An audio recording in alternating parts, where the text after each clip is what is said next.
Next, we have Steve Hall, our holistic change coach, and he's back with us today talking about knowing yourself. So, Steve, why is that important to know yourself? Thanks, Linda. It's a great question. And I've delved into this a lot over the last couple of years. And why it's important for us to know ourselves is we believe we know ourselves as we go through life. And our beliefs are something that we trust and rely on. So we really think we know ourselves.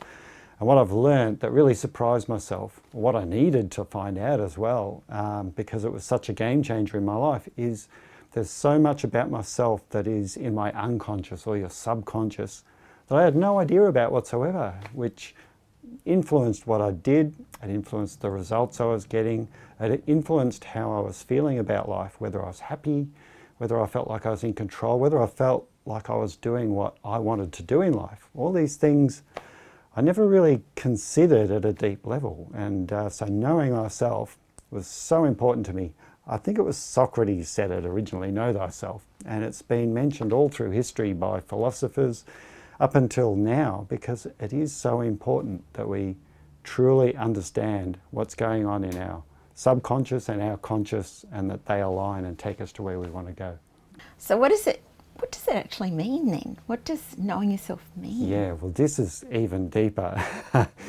Because what does that look like? Sometimes we think we know ourselves, but what we're understanding is what we believe is true about ourselves, and quite often it's just what we've gotten used to. It's our habit of knowing ourselves. It's what everyone else tells us we're like as well. And in life we can spend a lot of time and energy wondering and worrying what other people think of us, and we try and shape our life in a way that people won't do that. And so sometimes we even end up trying to hide.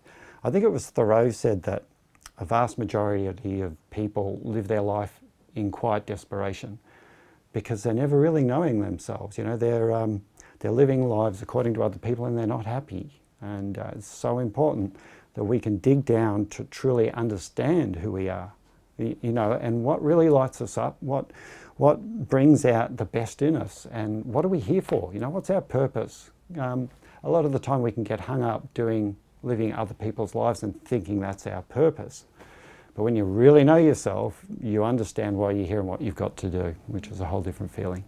I suppose we have lots of spoken about now about heart-mind connection. So that brings us more into our feeling space. Very, very much. And that's when you start feeling that you're getting close to understanding more about yourself. That's when you start wondering about your feelings and your emotions, because here's the good thing about our feelings and our emotions is they're like a warning, or not really a warning system, but a signal system to us. They tell us when we're not happy, when we're not aligned, when we're not living according to our purpose or understanding ourselves. They show up in our feelings. You know, if you're not happy, Linda, if you're not feeling fulfilled, if you're feeling overwhelmed, and all these things that plague us a lot through our lives, these are all our emotions telling us. They're saying, hey, you're not happy. You're not really aligned. You're not digging into who you really are.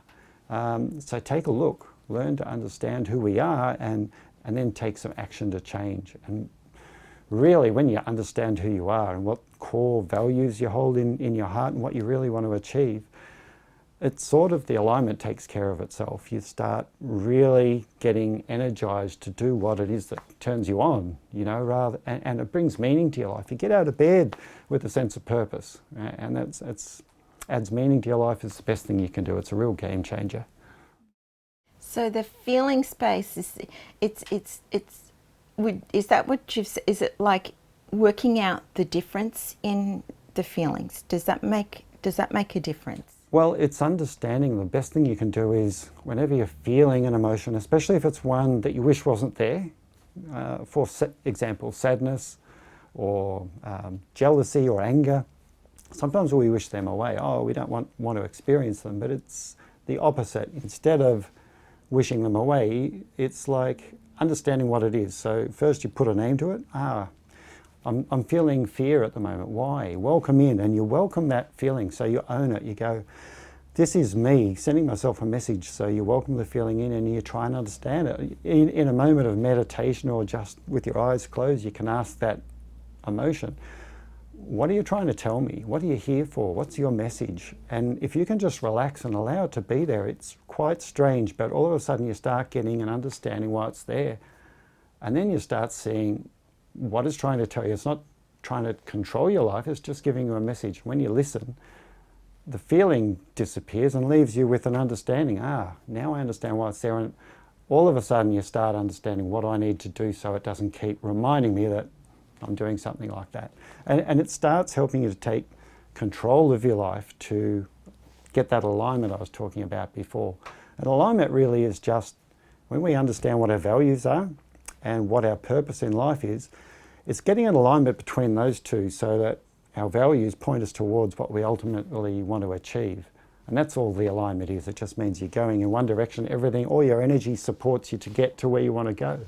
And no longer are you shedding energy left, right and centre in areas that are not going to come back and support you, you know. So the alignment and knowing ourselves and feeling your feelings, they're all very important, so important.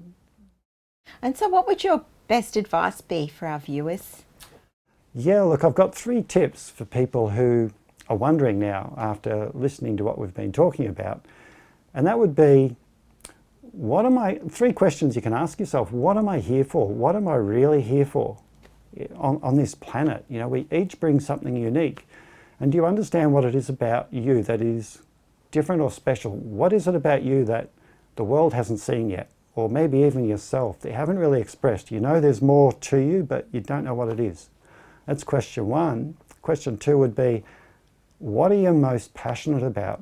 Start writing them down. What is it that lights you up? It can be as simple as fun, it can be love, it can be connection, whatever. Just start writing down. Every time you notice something that you really love and you used to love when you were a child, start writing them down and understanding why they're there and include them back in your life. Quite often we put those things to one side.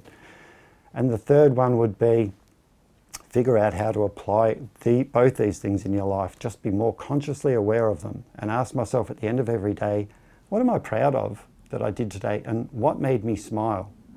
And you go to sleep with that. So when you wake up in the morning, you've got an intention to set. It's like, I'm going to do more of that today. and they're the 3 things. Thanks so much, Steve, for that. Welcome, Linda. And for more information on knowing yourself and Steve Hall, then please go to his webpage on our website, healthwellbeingandlifestyle.com.au. And for now, we'll say goodbye until next week.